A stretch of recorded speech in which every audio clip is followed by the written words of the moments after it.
لله رب العالمين الصلاة والسلام على سيد المرسلين أما بعد فأعوذ بالله من الشيطان الرجيم بسم الله الرحمن الرحيم السلام علیکم ورحمۃ اللہ وبرکاتہ۔ امید کرتا ہوں کہ تمام ویورز خیر و عافیت سے ہوں گے۔ دعا کرتا ہوں کہ رب تعالی ہم سب پر اپنا خصوصی کرم فرمائے۔ واجب الاحترام دوستوں، بزرگوں، بھائیوں، بہنوں، ایک مرتبہ آقا صلی اللہ علیہ وسلم نے صحابہ سے پوچھا کہ اے میرے صحابہ، مفلس کون ہے، غریب کون ہے؟ تو صحابہ نے عرض کی یا رسول اللہ صلی اللہ علیہ وسلم، جس کے پاس درہم اور دینار نہ ہو، یعنی کہ جس کے پاس مال و دولت نہ ہو، وہ غریب ہے، وہ مفلس ہے۔ تو آقا صلی اللہ علیہ وسلم نے فرمایا کہ نہیں، جو شخص ایک شخص قیامت کے دن آئے گا جس کے پاس پہاڑوں کے برابر نیکیاں ہوں گی، ڈھیروں اجر و ثواب اس نے حاصل کر رکھا ہوگا، نیکیوں کے انبار ہوں گے۔ اب وہ شخص جب قیامت کے دن آئے گا تو اس کی زیادتیوں کی وجہ سے، اس کی زبان درازی، اس کی گالم گلوچ کی وجہ سے، یا کسی کا حق اس نے مارا ہوگا، یا کسی کا مال دبایا ہوگا، یا کسی کا پیسہ اس نے ہڑپ کیا ہوگا، کسی کی زمین پر ناجائز قبضہ کیا ہوگا، کسی کی زمین انچ دو انچ اپنے ساتھ اپنی زمین کے اندر اس نے ملا لی ہوگی، اسی طرح سے کسی کا بھی اس نے حق مارا ہوگا، تو ایسا شخص جو پہاڑوں کے برابر نیکیاں لے کر آیا ہوگا،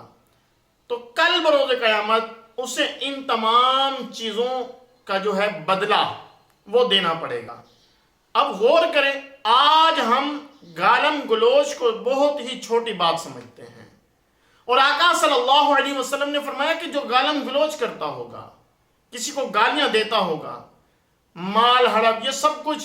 اس میں گالیوں کا بھی ذکر ہے، اور آج اکثر لوگوں نے اس کو اپنا تکیہ کلام بنا کے رکھا ہوا ہے، تو لہٰذا اس سے بچیں۔ آقا صلی اللہ علیہ وسلم نے فرمایا کہ اب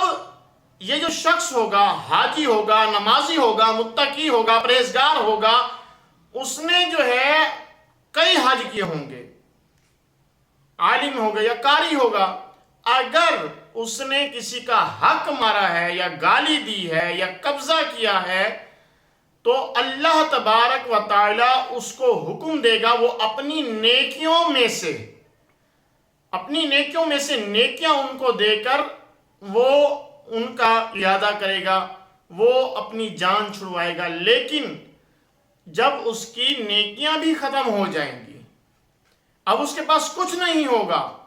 وہ سب کچھ اس نے لوگوں میں بانٹ دیا ہوگا، اب ان لوگوں میں اس کی اپنی اولاد بھی شامل ہے۔ یاد رکھیے گا، اس بات کو غور سے سنیے گا،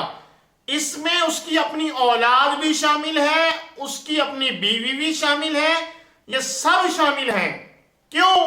کیونکہ کل بروز قیامت یہی اولاد ہوگی جو اپنے والد کا گریبان پکڑ کر اللہ کی بارگاہ میں عرض کریں گے، اے مالک، ہمارے باپ نے ہمارا حق ادا نہیں کیا۔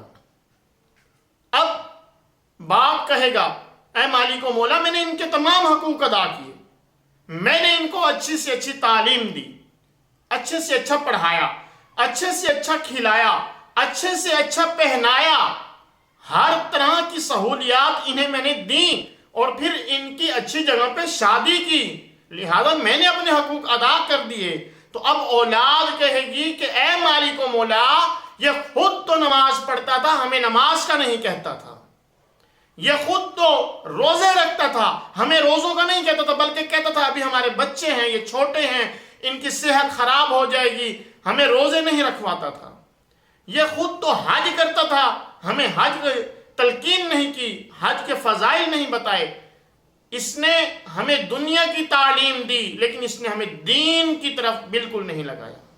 اس نے ہمیں دین نہیں سکھایا، دین کا علم نہیں دیا۔ بیوی کہے گی، اے مالک و مولا، یہ خود نماز پڑھنے جاتا تھا، مجھے کبھی نماز کی تلقین نہیں کرتا تھا، یہ اور تو باتیں میرے سے منوا لیتا تھا، لیکن نماز کا اس نے کبھی نہیں کہا۔ یہ جتنے بھی نیک اعمال کرتا تھا خود تو کرتا تھا، ہماری اس طرف توجہ ہی نہیں دلواتا تھا۔ تو اب جو ہے وہی اولاد جن کی خاطر اس نے پوری زندگی اپنی ختم کر دی، وہی اولاد جن کے لیے اس نے پاپ کمائے، جن کے لیے اس نے رشوتیں، سود اور طرح طرح کے گناہوں میں مبتلا رہا، یہی اولاد اس باپ کی نیکیاں لے کر خود تو جنت میں جا رہی ہوگی، اور یہی باپ جو ہوگا یہ جہنم میں جا رہا ہوگا۔ کچھ لوگوں کی وجہ سے، کچھ اپنوں کی وجہ سے یہ شخص جہنم میں جا رہا ہوگا۔ اور آقا صلی اللہ علیہ وسلم نے فرمایا کہ جب اس کی نیکیاں ختم ہو جائیں گی تو پھر اس کو ان کے، یعنی کہ جن کے حق ادا کرنے ہوں گے، ان کے گناہ اپنے سر لینے ہوں گے۔ اب ایسا شخص، آقا صلی اللہ علیہ وسلم نے فرمایا کہ ایسا شخص میرے دین میں، میری شریعت میں جو ہے، ایسا شخص مفلس ہے، یہ غریب ہے۔ تو آقا صلی اللہ علیہ وسلم نے مفلس شخص کی بہت ہی پیاری تعریف کی۔ اب غور کریں، آج ہم کہتے ہیں کہ فلاں شخص غریب ہے، اس کے پاس مال و دولت نہیں، فلاں شخص غریب ہے، اس کے پاس زمین جائیداد نہیں، اس کے پاس رقبے نہیں، اس کے پاس کوٹھی نہیں، اس کے پاس بنگلہ نہیں، اس کے پاس کار نہیں، یہ شخص غریب ہے۔ لیکن آقا صلی اللہ علیہ وسلم نے جس شخص کو غریب کہا، ہم غور کریں، کہیں کروڑوں پتی، اربوں پتی ہونے کے باوجود ہمارا شمار ان لوگوں میں تو نہیں ہوتا۔ اگر ہوتا ہے تو غور کریں اور اپنے آپ کو بچائیں، سچی توبہ کریں اور آگے نیک اعمال کریں۔